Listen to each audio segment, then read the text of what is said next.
Welcome to Second Season Health with the BSS crew. We are three practitioners having real conversations about health, family, and life after 40.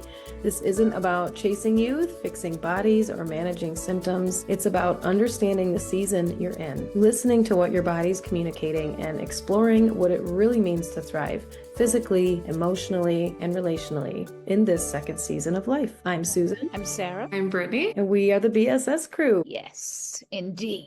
So what are we going to talk about today? What have we been talking about? We've been kibitzing a little bit about stress and how it keeps stubborn weight on a body. Oh, it's such a big one, isn't it? When you say to people, stress could be a problem, and they're like, I'm not stressed. I'm not stressed. Hold on a minute. I've got to be away from here in 5 minutes. So let's get this done, right? So that we can get on, because I've got to go here. I've got to do this and I've got to do that. But no, I'm not stressed. Stop talking about me, Sarah. Stop. I don't feel stressed by all these things I have to do on a consistent basis. All these places I have to show up for and people I have to be there for.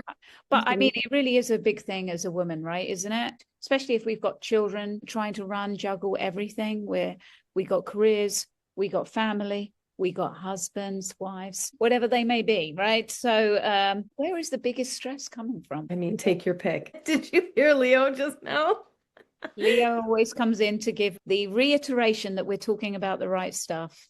Right? Absolutely. You said it before when you were talking about, I've got to do this, I've got to do that, tick the box, all these things. We're not present when we eat like that. We're in a stress state. We're not going to be able to fall asleep, or at least have quality sleep. So I think there's really a disconnect with how busy we are now, how much we're responsible for. We just think of everything in its own little box, like, oh, stress is here, and yeah, I've got it on the back burner, it's good.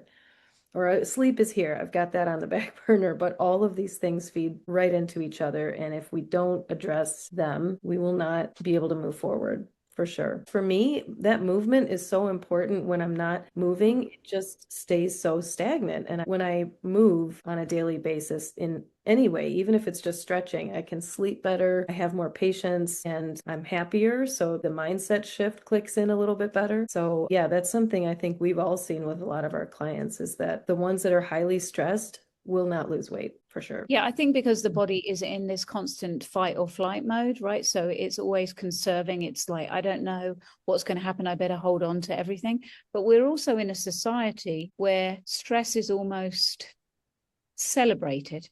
Mm-hmm. Yeah, like a badge of honor. The busyness is celebrated, right? Yeah. How successful you are because, oh yeah, look, I've got to take my kid to karate, and then my daughter's going to dance, and then the weekend we're going to football practice. And I'm not really talking about you, Brittany, by the way.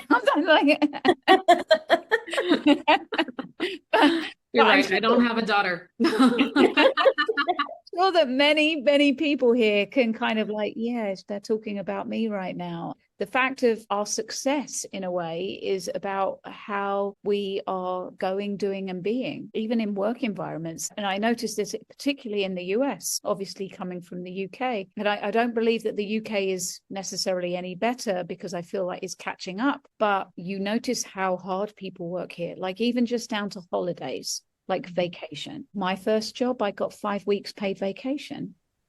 Wow. Whoa, that's wild. And unheard of. Yeah. And holiday, right? So now many of us here are either contractors or self-employed. So there is no real time off, right? Because that could have an impact on your monetary. I think that goes hand in hand with the sleep as well. I think people also wear that the busyness and the little amount of sleep. Not only can I handle it, but I can do it on 3 hours of sleep. And it's like, that's dumb. We're really shooting That's ourselves. dumb. The cool kids are getting enough sleep now. Well, it's also what that impact will have on us going forwards, right? So here we are. I always talk about dis-ease. When our body is not in ease, we are more susceptible to dis-ease. Sleep being one of those foundational pieces, because that's where the body rests. That's where the body detoxifies. That's the body where repairs. It deals with those things.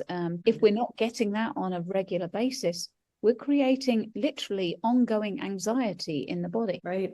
Yeah.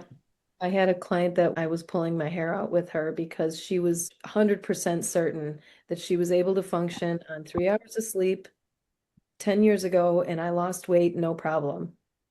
And to that, I just said, look, maybe you could do it when you were younger, but your body's telling you you can't do it now. So you need sleep. And if you don't sleep, you're not going to lose weight. And that was one of the primary issues. She didn't lose a pound because she was constantly stressed emotionally with a zillion reasons, but also she wasn't able to get the sleep that she needed.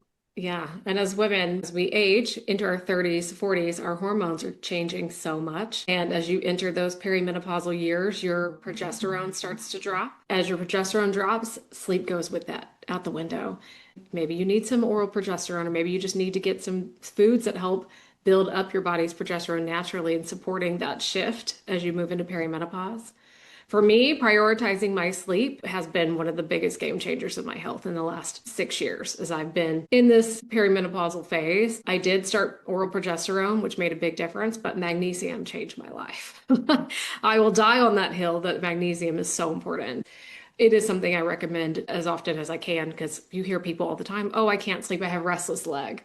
I get cramps. I'm just not sleeping. I'm awake all the time. My mind is racing. I can't calm down. My digestion's awful. I don't go to the bathroom. Okay, magnesium actually helps with all of these different things. We all have clients who are on all kinds of sleeping medication, or they take antidepressants to sleep or anti-anxiety medication to sleep and feel like they're still not sleeping good. They don't wake up ready to jump out of bed and take on the day. They wake up like zombies, right? Yeah. Still have no energy. So I think prioritizing sleep, making sure you're in bed. I'm in bed by 9:30, and I'm not ashamed of that. And I will sleep until 6 o'clock the next morning and feel so much better. So much better. Creating that sleep schedule as well is one of the most important things, right? So even stopping your blue light, stopping your computer, like ideally 2 hours. How many of us are on our phones, computers, iPads, watching TV? How many of you out there right now have TVs in your bedroom that you're falling asleep to? Trying to get rid of those, going back to reading a book or having a practice of listening to music before you're going to sleep. All of these things are so important. And I'm with Brittany on the magnesium hill. Definitely is a big one for sure. So as we close out today, thank you for spending time with us on Second Season Health. If today's conversation has resonated with you, let it land. This season is about listening, understanding, and honoring where you are. We'll see you next time for another honest conversation with the BSS crew. And if you found this helpful, follow us, subscribe, so these conversations can meet you at the season you're in.